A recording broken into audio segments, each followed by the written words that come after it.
নমস্কাৰ, আজি আখল ঘৰলৈ মই এটি বিশেষ বস্তু লৈ আহিছোঁ।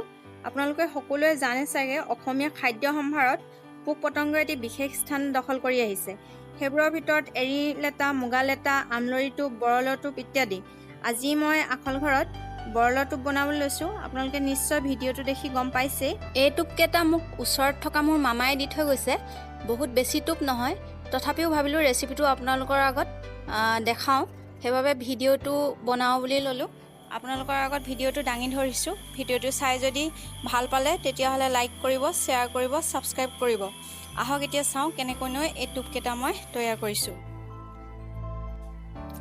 ইয়াৰ বাবে মোৰ ওচৰত আছে কেইটামান বৰলৰ টোপ, অলপ হালধি, অলপ ৰেড চিলি পাউডাৰ, নিমখ প্ৰয়োজন অনুসৰি, ভলুকা বাঁহৰ খৰিচা আৰু এটা পিঁয়াজ কাটি লৈছোঁ,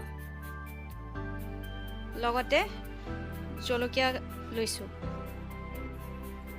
বৰলটো বহুত কোমল থাকে, সেইবাবে কেৰাহীত দিয়াৰ পিছত প্ৰায় 5 পৰা 7 মিনিটৰ ভিতৰতে এই টোপবোৰ খাব পৰা হৈ যায়। এতিয়া মই কেৰাহীত মিঠাতেল দিছোঁ। ইয়াতে কাটি লোৱা পিঁয়াজ কেইটুকুৰা দি ভাজিম, লগতে কাটি লোৱা জলকীয়া কেইটুকুৰাও ইয়াতে দি দিম আৰু অলপ সময় ভাজি ইয়াতে বৰলৰ টোপকেইটা আমি দি দিম। এয়া বৰলৰ টোপকেইটা দি দিছোঁ। বৰলৰ টোপকেইটা দি অলপ সময় লৰাই ভাজিব লাগিব। বহুত বেছি লৰাই থকাৰ কোনো প্ৰয়োজন নাথাকে, কাৰণ এইবোৰ বহুত কোমল বস্তু। এতিয়া নিমখ দিছোঁ, লগতে হালধি আৰু ৰেড চিলি পাউডাৰখিনিও ইয়াতে দি দিম।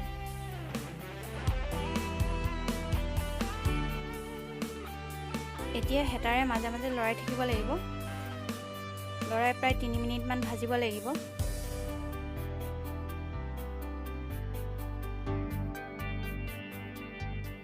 টোপখিনি এনেকৈ 3 মিনিটমান ভজাৰ পিছত ইয়াতে বাঁহৰ গাজ খৰিচাখিনি দি দিছোঁ। বাঁহৰ গাজ খৰিচাখিনি দি হেতাৰে লৰাই প্ৰায় 3 মিনিটমান আকৌ ভাজিম।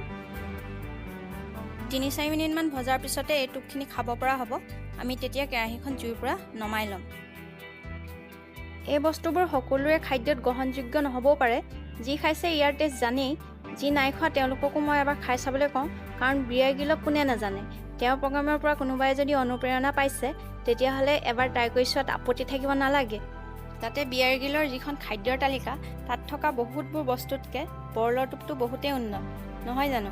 যি কি নহওক, আপোনালোকে এবাৰ খাই চাব পাৰে, ট্ৰাই কৰি চাব পাৰে। খাবলৈ বহুতেই টেষ্টি। আৰু ভিডিঅ'টো কেনেকুৱা পালে তাৰ কমেণ্ট কৰিব। ধন্যবাদ।